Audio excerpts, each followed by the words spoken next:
बस्ता ब्लॉक कार्यालय परिसर में मिशन शक्ति सचेतनता कार्यक्रम अनुष्ठित हो जाइछि।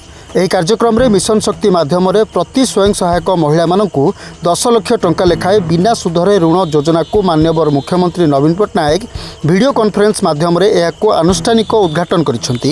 ଏଥିସହିତ ସ୍ୱୟଂ ସହାୟକ ମହିଳାମାନଙ୍କୁ ବ୍ଲେଜର ଯୋଜନାକୁ ମଧ୍ୟ ଘୋଷଣା କରିଛନ୍ତି। ମୁଖ୍ୟମନ୍ତ୍ରୀଙ୍କ ଏହି ଘୋଷଣା ପରେ ମିଶନ ଶକ୍ତି ମହିଳାମାନଙ୍କୁ ନେଇ ଏକ ସଚେତନତା କାର୍ଯ୍ୟକ୍ରମ ଅନୁଷ୍ଠିତ ହୋଇଯାଇଥିଲା। ଏହି କାର୍ଯ୍ୟକ୍ରମକୁ ବ୍ଲକ ଅଧ୍ୟକ୍ଷା ଅଞ୍ଜଳି ଦାସ ଆନୁଷ୍ଠାନିକ ଭାବେ ଉଦ୍ଘାଟନ କରିଥିଲେ। सरकार महिला को स्वावलंबी करने मिशन शक्ति माध्यम विभिन्न योजना प्रणयन करथिबा बेले 10 लाख टंका ऋण स्वरूप सुध छाड़ घोषणा ग्रामांचल महिला को स्वावलंबी करिबो बोली अतिथि माने मत व्यक्त करथिले।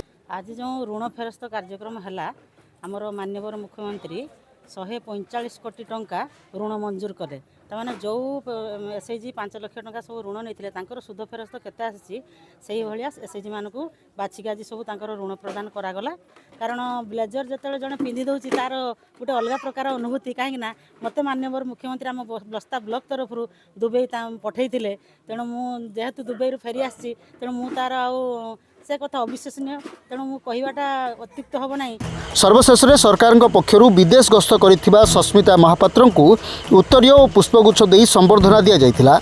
बालेश्वर भरत दास का रिपोर्ट, न्यूज एक्स ओडिया।